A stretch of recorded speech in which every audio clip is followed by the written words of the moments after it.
Alors nous sommes le samedi 4 avril 2015, nous sommes de retour à hier. J'ai quelqu'un à côté de moi, j'ai dû demander de se présenter. Bonjour. Oui, bonjour, je suis Patrick Faure, donc je suis le coordinateur du salon nautique pour la HPN, qui est l'association hieroise des professionnels du nautisme. Donc voilà, depuis 3 mois, enfin 2 mois et demi, on travaille sur le projet du Yearboat Show et pour l'instant ça se passe très bien. Alors si vous me permettez, d'abord parce que j'ai aussi des choses à dire et bien sûr on vient vous donner la parole, n'ayez aucune crainte là-dessus. Je viens donc assez souvent sur Hyères, donc je suis ravi d'être pour la première fois d'ailleurs en reportage, je précise bien, sur le port d'Hyères. En plus nous sommes samedi, c'est un temps magnifique, hein, il y a un petit peu de vent, donc les conditions sont là, très beau spectacle, on va en parler. Et donc c'est la première fois que je viens sur votre salon, c'est la première fois qu'on se rencontre aussi. On vient, je pense que vous l'avez compris, donner la parole en priorité aux organisateurs. Vous êtes l'organisateur, dites-moi tout. Ben écoutez, en fait, nous avons repris le salon du Var Matin, qui est organisé depuis 5 ans et pour des raisons financières, je pense, ils ont abandonné le projet. Donc nous, en tant qu'association des professionnels du nautisme, nous avons voulu faire perdurer ce salon. Alors évidemment, nous nous sommes plutôt orientés sur le nautisme, alors qu'avant Var Matin, il y avait les loisirs. Nous, c'est le nautisme et la glisse. Alors justement, c'est votre cœur de cible. Alors votre association d'abord, c'est quoi? Ben, l'association, c'est en fait les entreprises hyéroises du nautisme qui sont en association et qui proposent différentes manifestations, dont le Yearboat Show. Alors justement, ça couvre quel domaine dans le nautisme? Ah ben, ça va du bateau, du voilier, du bateau à moteur, mais ça peut aller aussi à la location de bateaux, c'est les assurances, c'est les financements de bateaux, c'est aussi du matériel de voile beaucoup plus léger, comme le paddle, comme les hobbycats, comme les canots-kayak, comme le jet, le flyboard, vraiment tout ce qui peut toucher à la mer en fait. Au niveau du salon, comment il est organisé? Alors le salon, en fait, nous on a voulu, parce qu'on ne cherche pas à concurrencer Paris, La Rochelle ou Cannes ou La Ciotat, on a voulu faire un salon différent, c'est-à-dire qu'on a décidé de faire une partie payante pour les gens qui sont intéressés par les bateaux et une partie gratuite qui est ouverte au public où il va y avoir pendant 4 jours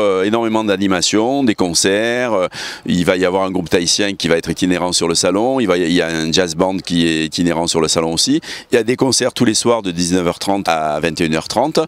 Voilà, en fait nous c'est un salon mais c'est aussi la fête pendant 4 jours. Au niveau des exposants qui sont, on peut dire, sur la partie payante? Eh bien, en fait, on a rassemblé, d'ailleurs on est très contents et on les en remercie, on a rassemblé absolument tous les professionnels du nautisme de Hyères. Il n'y a aucun absent, ça nous touche particulièrement parce que tout le monde a joué le jeu. Il y a même des exposants qui viennent du Lavandou, de Bormes et d'ailleurs, mais enfin c'est surtout la cible, c'est quand même le Var. Hein. Voilà.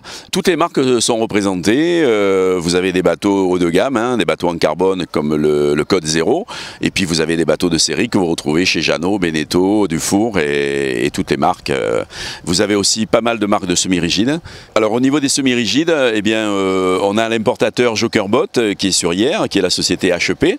On a José Marine, on a Top Fun, on a Mecaman, on a aussi Gaport et Portland qui sont des concessionnaires de semi-rigides. On a aussi des coques rigides, on a aussi des bateaux innovants dont je suis même pas au courant puisque c'est des bateaux qui viennent d'arriver sur le salon. Enfin voilà, toutes les nouveautés, il y a une dizaine d'exclusivités sur le Yearboat Show. Combien de stands au niveau de la partie payante? Il y a 70 stands, on est assez Oui, justement, hein, ça en fait. Hein. Oui, ça fait.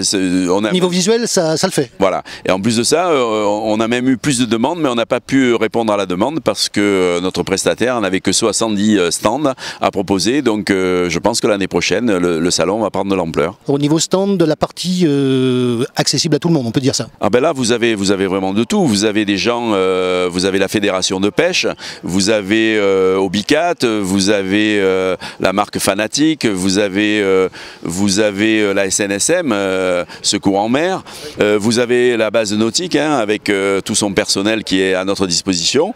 Vous avez même une boutique tahitienne. Vous avez, voilà, on a voulu faire quelque chose vraiment de ludique et je pense que les gens commencent à être présents sur le salon ce matin, mais je pense que cet après-midi il va y avoir énormément de monde. Alors si vous me permettez, il y a une petite remarque concernant justement la SNSM. J'ai interviewé, je crois que c'est Michel Marguet, c'était au salon Terroir et Gastronomie. Il tenait un stand là-bas et on a eu le plaisir de lui donner la parole. Alors il n'est pas là aujourd'hui, hein. Quel dommage, mais par contre la vedette, elle est là. Oui, elle est là et en plus de ça, elle va participer, ils vont faire une démonstration de sauvetage avec l'hélicoptère de la 35F. Je pense que cette démonstration a lieu demain donc dimanche, effectivement à 16h30, il y aura démonstration par la SNSM et l'hélicoptère de la 35F de la Marine nationale, au large du bassin des dériveurs, parce qu'ils n'ont pas droit d'opérer au-dessus du bassin des dériveurs. Démonstration élytroyage et tout ça, oui, donc quelque chose qu'ils avaient fait, je crois, donc pendant la fête de la mer, qui va se tenir bientôt à la Capte, auquel on sera, bien sûr, puisqu'on y va tous les ans. Et puis, n'oublions pas également la revue navale de l'été dernier. Alors ça, là, par contre, c'était au niveau de Toulon. Mais nous, ils nous ont proposé cette démonstration de sauvetage, et évidemment, ça rentre dans le cadre du salon nautique, en espérant que le moins de personnes aient besoin de leur service. Mais effectivement, bon, les plaisanciers et le secours en mer sont liés, quoi. Je veux dire, d'ailleurs beaucoup de plaisanciers soutiennent financièrement la SNSM. C'est exactement la question que j'allais vous poser, parce que quand j'ai interviewé Michel Marguet à Terroir Gastronomie, lui m'a donné sa version, et bien sûr c'était agréable d'entendre comment ça se passe de votre côté. Comment vous les percevez déjà? C'est normal, c'est eux qui interviennent si on a le moindre problème en mer, et Dieu sait si les problèmes peuvent avoir lieu, quelles que soient les conditions.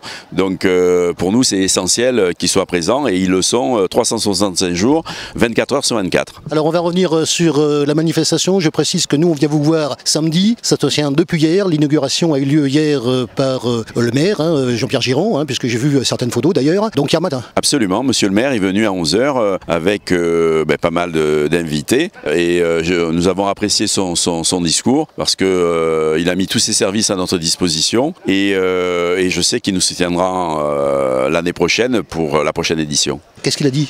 J'étais pas là. Il a félicité l'équipe organisatrice, parce que il a fait le tour du salon et il a trouvé que c'était d'un très bon niveau, surtout vu le peu de temps qu'on a eu pour monter ce projet, c'est-à-dire 3 mois, quoi, à peine. Le résultat visuel, je peux vous le dire, tel que je le vois, il est assez fantastique. Mais je crois qu'on était... Pour une première fois en plus. Voilà, absolument. Je pense que tous les professionnels du nautisme étaient motivés pour que ce soit une vraie réussite. Concernant les bateaux, alors il y a des bateaux qui sont, si vous me permettez l'expression, au sec, et d'autres qui sont à flot. Absolument, parce qu'on ne pouvait pas accueillir tous les bateaux, et puis c'est certains professionnels qui préféraient, comme ce sont des bateaux neufs, les laisser sur remorque. Donc effectivement, la majorité des voiliers évidemment sont à l'eau, et la majorité des bateaux à moteur et semi-rigides sont à terre. Un chiffre juste comme ça? Je pense qu'il y a à peu près 150 bateaux. Voilà, donc ça donne une idée déjà. Oui, absolument. Je pense que quelqu'un qui est intéressé pour choisir un bateau trouvera le bateau de ses rêves sur le Yerbocho. On va terminer bien sûr par votre association, puisque là je ne vais pas faire le recul des éditions, c'est ce que je fais